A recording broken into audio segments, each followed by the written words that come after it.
août 1914, une semaine seulement après la déclaration de guerre entre l'Allemagne et la France, est émise cette semeuse rouge de rôti.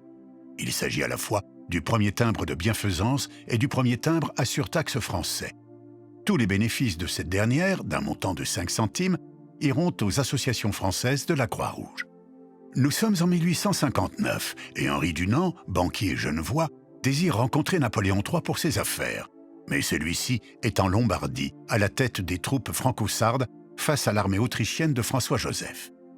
Dunant décide de se rendre sur place le 24 juin 1859, où il sera le témoin de la célèbre et terrible bataille de Solferino. Les services sanitaires sont débordés, comptent plus de vétérinaires que de médecins. Les caisses de pansement ont été abandonnées à l'arrière. Henri Dunant, lui, un civil, en est terriblement choqué. Sur place, pendant 3 jours et 3 nuits, dans l'église de Castiglione, il aide et finance même sur ses deniers propres les secours. De retour en Suisse, profondément meurtri par ce qu'il vient de vivre, il publie en 1862 son « Souvenir de Solferino », témoignage bouleversant sur les horreurs de la guerre.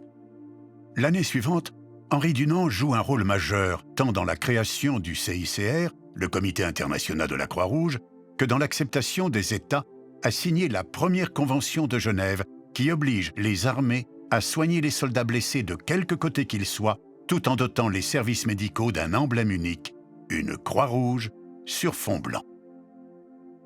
Hasard du calendrier, cette convention est signée en août 1864 et c'est 50 ans plus tard, presque jour pour jour, que sort ce premier timbre français afin d'aider les blessés de guerre. Depuis 1914, plus de 290 timbres seront émis au bénéfice de la Croix-Rouge.